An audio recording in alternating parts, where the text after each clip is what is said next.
All things are possible if you believe. Well, you know, I studied for a long time. I started to study this book, Think and Grow Rich.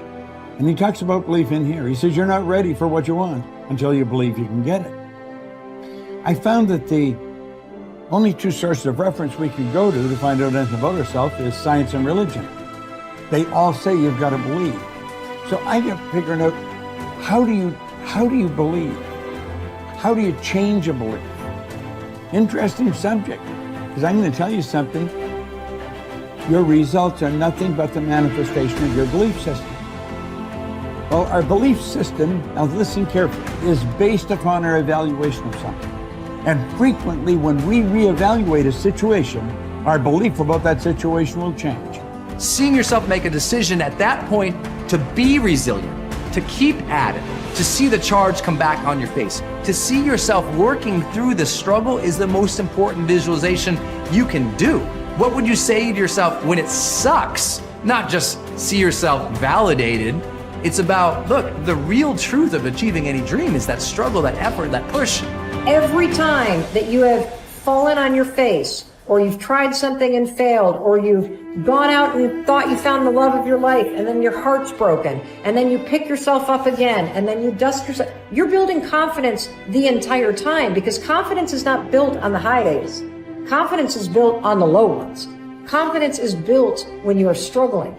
Because when you see yourself go for something and fall, when you see yourself try and get knocked down, when you see yourself stand back up after getting abused or traumatized or discriminated against and moving ahead, you are building this reserve within yourself where you know you can rely on yourself, you know you can face hard things and you can keep moving forward. You know you have your own back. So it's in there. Your life has been helping you build it. Now you gotta just dig in and tap into it and use it to shut that critic up in your head. If you fall down 100 times in a day, what does it matter? For a committed man, there is no such thing as failure. If you fall down 100 times, 100 lessons to be learned. If you commit yourself like this to creating what you really care for, now your mind gets organized. Once your mind gets organized, the way you think is the way you feel, your emotion will get organized. Once your thought and emotion is organized, your energies will get organized in the same direction. Once your thought, emotion and energies are organized, your very body will get organized. Once all these four are organized in one direction, your ability to create and manifest what you want is phenomenal.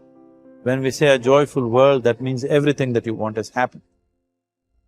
Aristotle wrote in his famous Nicomachean Ethics that the common aim of mankind is to be happy. However, each person defines happiness.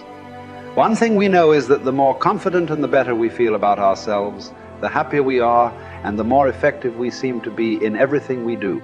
Self-confidence, however, is really a state of mind based on your belief systems. Belief, or faith, enables you to act boldly in the face of uncertainty.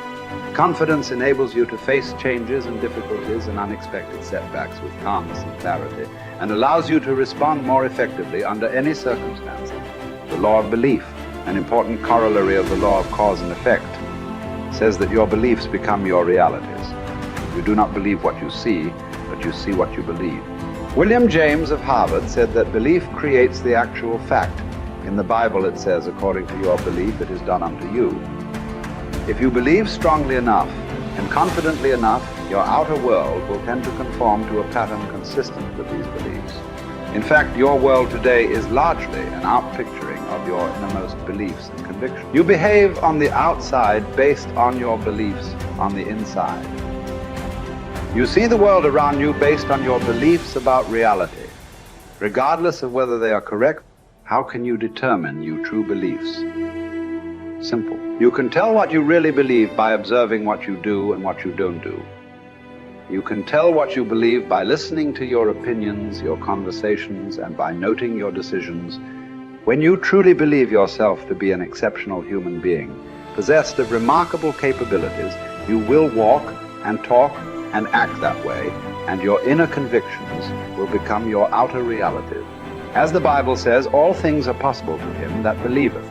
The law of incremental improvement is your key to an unlimited future of success, prosperity, and self-confidence. It doesn't matter where you are starting from. All that matters is where you are going. As Theodore Roosevelt said, do what you can with what you have, where you are. By applying the law of incremental improvement to yourself and your work, you can begin moving upward toward joining the great ones in your field.